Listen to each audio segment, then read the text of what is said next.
Alright guys, Tom here and welcome to a new video. As you can tell, I'm feeling really ill right now, so usually my prediction videos go on for about half an hour, but currently my voice is absolutely fucked. I've just had a really bad cold or a virus, I'm not quite sure, but really my voice hurts. I'm gonna start coughing really soon, so it's just really difficult to do a video.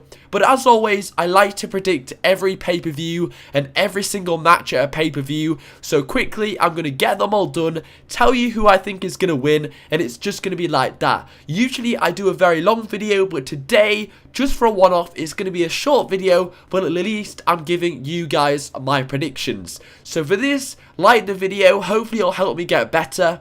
Also, share around Twitter and Facebook, that'll be absolutely fantastic, and comment who you think is going to win each match. That'll be cool, we can share our ideas, and at least I can comment back. I can't really say it in a video, but I can comment back and give you more of my thoughts in a comment rather than in the video because my throat hurts, I just sound weird and it's terrible. But here we go, Brock Lesnar versus John Cena. My winner here is, of course, Brock Lesnar. Nobody is stopping Brock Lesnar's momentum right now. John Cena doesn't lose like he did at SummerSlam.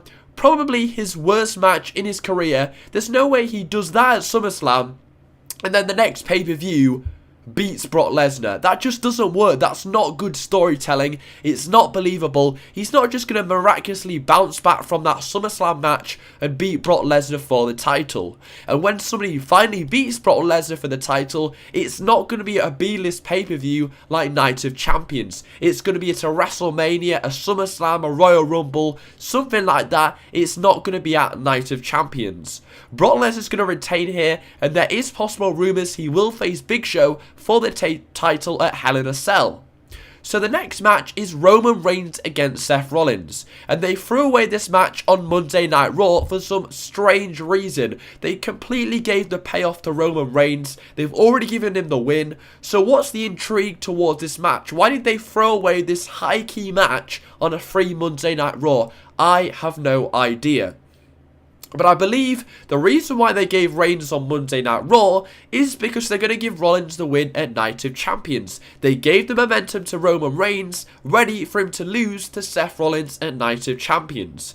Now, it makes sense to me for Seth Rollins to win because he is Mr. Money in the Bank. He's probably the next WWE champion. He needs more of the momentum right now rather than Roman Reigns. But also, it seems like they're going for a Roman Reigns versus Triple H match. So what I'm guessing here is maybe some outside interference where Triple H distracts Roman Reigns. But what I see here is the heels winning, Seth Rollins winning, and maybe we'll get Triple H versus Roman Reigns at Hell in a Cell. Or we'll get a rematch between Rollins and Reigns at Hell in a Cell. Whatever the plan is, I believe the heel will win here. Usually when the heel wins in the first match, you get a rematch at the next pay-per-view. If Reigns was going to win here and defeat Seth Rollins again, you couldn't really carry out that storyline anymore. We all know Rollins and Reigns have a lot more to go in this storyline, so why give the babyface, the good guy, the win straight away at the pay-per-view? Rollins to win here, maybe by a Triple H distraction, but I don't see Reigns winning straight away. They could carry out this storyline for much longer,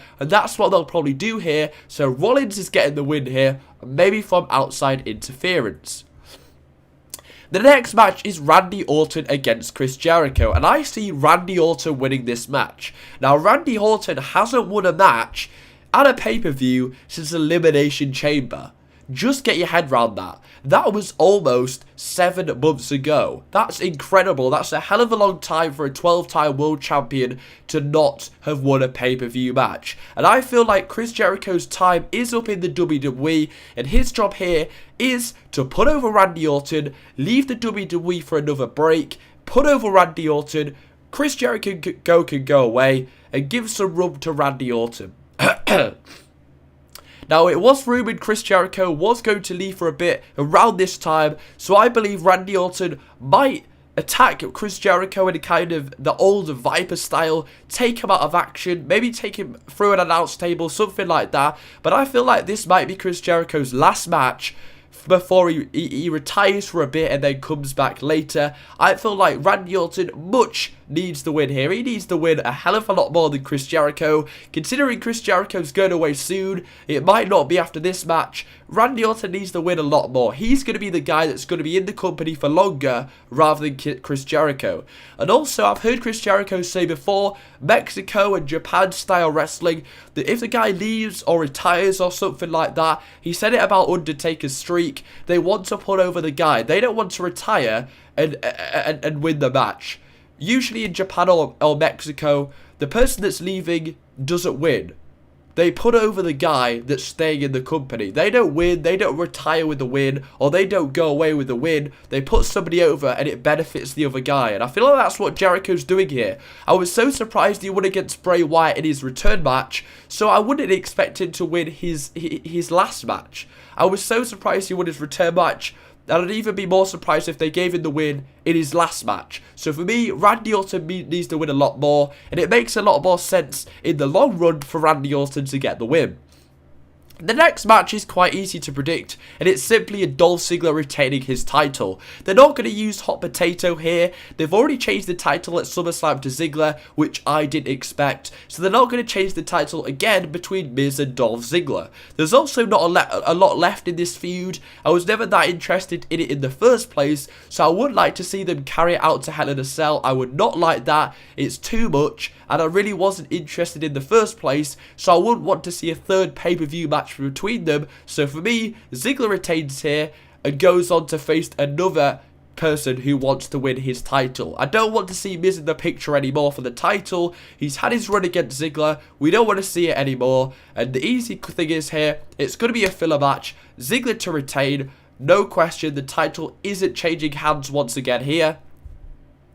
But one title I do believe is changing hands is Stardust and Goldust beating the Usos for the tag team title. I think that's a given. I really see that happening. I thought the Usos were losing it to the Wyatt family a few months ago at Money in the Bank. I think a lot of people were so shocked that they didn't go with the Wyatt family to win the titles here. But for me, I feel like it is time for the titles to be given to somebody new. The Usos, to be fair, have done a good job, but over the last few months, they've been really boring. The tag team division has been stale. Stardust and Goldust have just turned heel. It's a long time since Goldust or Cody was heel, so it feels like they're going for something special here. They've done them good, they've turned them heel, they've made a change, so give them the belts. They've just turned heel, they won't want to suffer a loss so early on since turning heel, and it's also their first ever tag match in a hell of a long time, so they don't want to lose. I also feel like the Usos, they've been champions for a hell of a long time.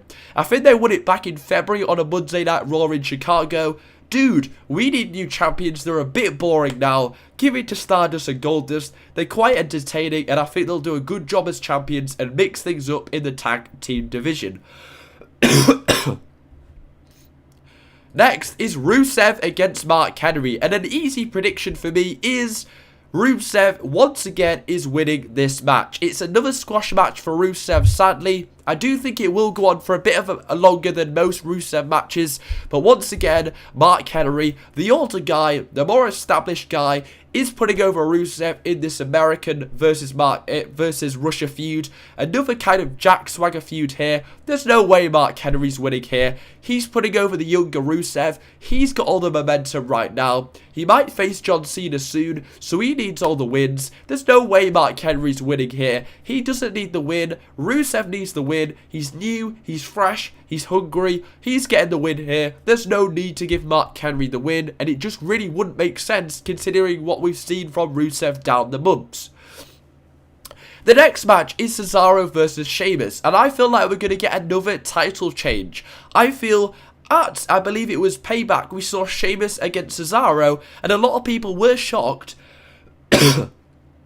that Sheamus retained his title. So this time, it's their second pay-per-view match of 2014 with Cesaro against Sheamus. And I feel like this time, they are going to give the title to Cesaro. Now, at Payback, I was so disappointed that they didn't give Cesaro the championship. So it seems like they're doing it again, so they can give this championship to Cesaro. It's kind of the same story as the Usos. Sheamus has been the champion since May, quite a long time. He's been really boring. He had a hell of a long time off. He's well overdue a heel turn.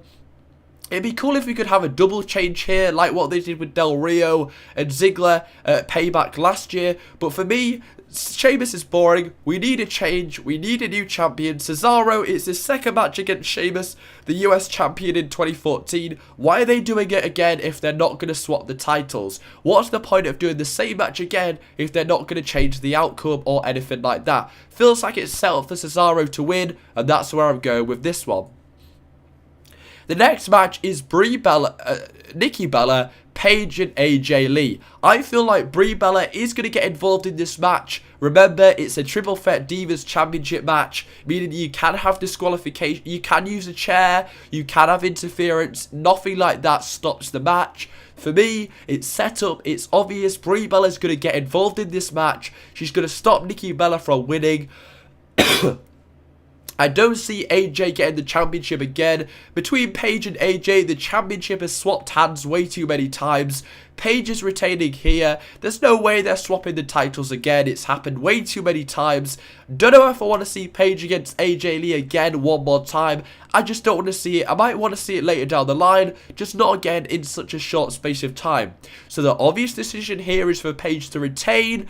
Also, Paige, usually when the Divas champion, like at WrestleMania, or a champion that odds are stacked against them, like at WrestleMania for the Divas title, or like John Cena at Battleground in the Fatal 4-Way match, usually when the stats are stacked against them, or the odds are stacked against them, usually the champion comes out as the champion. That's why they set up this triple threat match. It should put over the younger person Paige quite well, defeating two people in one match. So that's my prediction, guys. Brock Lesnar to win, Seth Rollins to win, Randy Orton to win, Ziggler to win, Goldust and Stardust to win, Rusev to win, Cesaro to win, Paige to win. Thanks for watching, guys. Take care. Spike your hair.